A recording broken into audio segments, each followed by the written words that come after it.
మా తాత వాళ్ళ తాతలకి ముందు ఓకే. కనీసం ఎలక్ట్రికల్ బల్బు లేదు. నేను పుట్టి 2011-4లో అనుకుంటా, అప్పుడు ఎలక్ట్రికల్ చూసాం, అప్పుడు లైట్ చూసాం. అవును. వాళ్ళకి రేడియో అందే పరిస్థితి ముమ్మాటికి లేదు. వాళ్ళు చదువుకోనే లేదు కాబట్టి నీకు లెటర్ కూడా చదువుకోవడానికి లేదు. వాళ్ళకి సువార్త 100% అందలేదు.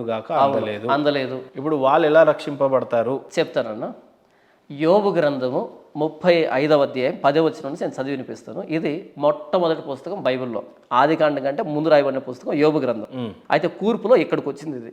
నేను చదివి వినిపిస్తాను. 35వ అధ్యాయం 10వ వచనం యోబు గ్రంథం ఏంటంటే, అయితే రాత్రి యందు కీర్తనలు పాడుటకు ప్రేరేపించుచు, భూజంతువుల కంటే మనకు ఎక్కువ బుద్ధి నేర్పుచు, ఆకాశ పక్షుల కంటే మనకు ఎక్కువ జ్ఞానం కలుగజేయచ్చు, నన్ను సృజించిన దేవుడు ఎక్కడ ఉన్నాడని అనుకుని వారెవరినూ లేరు. ఇక్కడ ఏమని చెప్తున్నాడు అంటే, ఈ జంతువులను చూసినప్పుడు, ఈ సృష్టిని చూసినప్పుడు, వీటన్నింటికంటే నేను గొప్పగా ఉన్నాను కదా, మరి నన్ను సృజించిన దేవుడు ఎక్కడ అనుకునేవారు లేరంట. అంటే మనుషులు ఆలోచించట్లేదంట. ఆదికాండం 14వ అధ్యాయము 18వ వచనం నుంచి ఒక సందర్భం రాయబడిందన్న, నేను చదివి వినిపిస్తాను. మరియు షాలేము రాజైన మెల్కీసెదెకు రొట్టెను ద్రాక్షారసం తీసుకుని వచ్చెను. అతడు సర్వోన్నతుడగు దేవునికి యాజకుడు. అప్పుడు అతడు అబ్రహామును ఆశీర్వదించి, ఆకాశమునకు భూమికిని సృష్టికర్తయును సర్వోన్నతుడైన దేవుని వలన అబ్రహాము ఆశీర్వదించబడును గాక అని దీవించాడు. యోబు గ్రంథం ఏం చెప్పాను అంటే, ఈ సృష్టి కంటే మానవుడు అధికుడిగా ఉన్నప్పుడు నన్ను సృజించిన దేవుడు ఎక్కడా అని మానవుడు ఎందుకు ఆలోచించట్లేదు? ఎంతసేపు తినడం, త్రాగడం, నిద్రపోవడం ఇదేనా? నేను పుట్టాను, మరణిస్తున్నాను, నేను ఎక్కడికి వెళ్తున్నాననే స్పృహ లేదా, ఎరుక లేదా? నంబర్ 2, ఆదికాండంలో ఏంటంటే మెల్కీసెదెకు అనే వ్యక్తిని గురించి పరిచయం చేస్తూ, అతడు సర్వోన్నతుడుకు దేవునికి యాజకుడు. ఇది ఏ కాలం అంటే అందరూ విగ్రహారాధనలు మునిగిపోయినటువంటి కాలం. కానీ మెల్కీసెదెకు అనే వ్యక్తి సర్వోన్నతుడుకు దేవునికి యాజకుడు. అంటే ఆకాశంలో ఒక దేవుడు ఉన్నాడు సృష్టికర్త, ఆయన దేవుడు తప్ప మనం చేసుకున్నవి కాదు అని ఇక్కడ మెల్కీసెదెకు అనే వ్యక్తి యాజకత్వం చేస్తున్నాడు.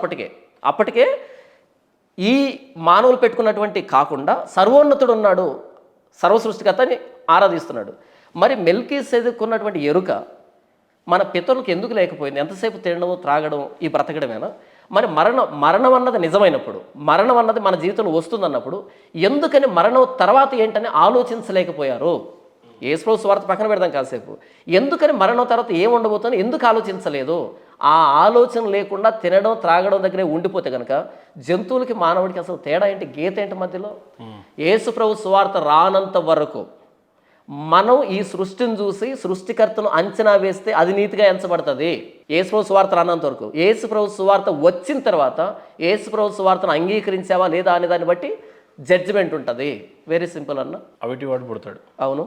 బ్రెయిన్ అనేది ఉండదు, ఆత్మ అనేది ఉంటుంది. చనిపోయిన తర్వాత ఆయన ఆత్మ దేవుని దగ్గరికి వెళ్తాడు. బతికున్న రోజులు యేసుప్రభుల వారి గురించి మీరు చెప్పినా అర్థం కాదు. మరి ఆయన ఆత్మ ఏం కావాలి? దేవుని దగ్గరికి వెళ్తాడు, డైరెక్ట్ వెళ్ళిపోతాడు, దేవుని దగ్గరికి వెళ్తాడు. పాపాలు ఏం చేయడు. ఆ వ్యక్తిలో పాప స్వభావం ఉన్న ఆ వ్యక్తి పాపం చేసినా అందులో ఆ వ్యక్తి ఇన్వాల్వ్మెంట్ లేదు, దేవుని దగ్గరికే వెళ్తాడు. నమ్మి బాప్తిసం పొందినవాడు అసలు దేవుడి దగ్గరికి వెళ్ళాలి? అసలు నమ్మడానికి ఆస్కారమే లేదు కదా. నమ్మడం అంటే ఏంటి? ఆ వ్యక్తి పాపని గుర్తెరగాలి.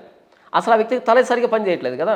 బాప్తిసం పొందకుండా దేవుని రాజ్యంలో చోటు ఉందా? ఇలాంటి వ్యక్తులకు ఉంది. ఎక్కడ ఉంది చెప్పండి. ఏంటి? బైబిల్లో చూపించండి. నమ్మి బాప్తిస్మము అంటే నమ్మాలి అంటే ఆ వ్యక్తికి తల సరిగా పని చేయాలి వద్దా?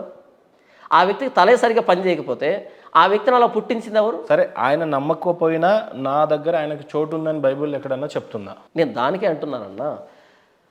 నమ్మి బాప్తిసం పొందడం అని అన్నప్పుడు ఆ వ్యక్తి నమ్మాలి, తాను పాపం చేశానని ఒప్పుకోవాలి, ఆ పాపాల కోసం యేసుప్రభు ప్రాణం పెట్టాడని ఈ వ్యక్తి అంగీకరించాలి. ఇదంతా జరగాలంటే ఆ వ్యక్తికి తల సరిగ్గా పని చేయాలి. అసలు తల సరిగ్గా పని చేయనప్పుడు ఆ వ్యక్తిని అలా పుట్టించింది ఎవరు? దేవుడు. మిమ్మల్ని పాస్టర్ అని వచ్చి నేను పాస్టర్ రైట్. మదర్ తెరెసా ఈ భారతదేశానికి వచ్చింది. ఆమె గురించి మంచి చెడుల గురించి చెప్పాలంటే ఏం చెప్తారు మీరు? కేవలం మంచి మాత్రమే చెప్తాను. ఒకవేళ తన గురించి చెడు చెబితే భారతదేశ గవర్నమెంట్ నేను వెక్కిరించినట్టు. ఎందుకంటే ఆవిడకి భారతరత్న ఇచ్చి సత్కరించి భారతదేశ గవర్నమెంట్ ఆవిడికి peace prize, Nobel peace prize కూడా ఇచ్చింది.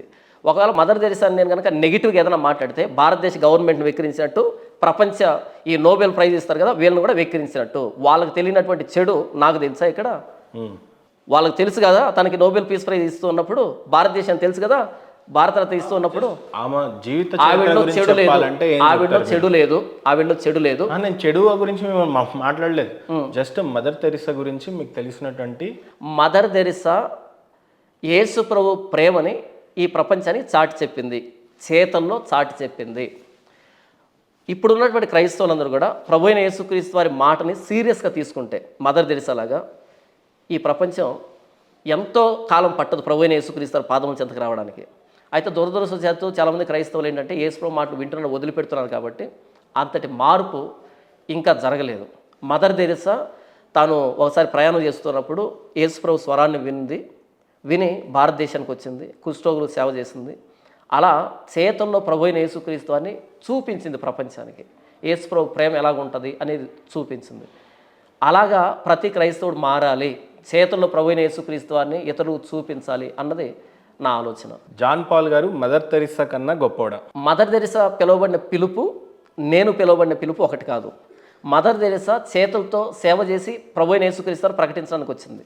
పాస్టర్ జాన్ పాల్ లేఖనాలను వివరించి ప్రభు అయిన యేసుక్రీస్తుని స్థాపించడానికి పిలువబడ్డాడు. రెండు పిలుపులు ఒకటి కాదు.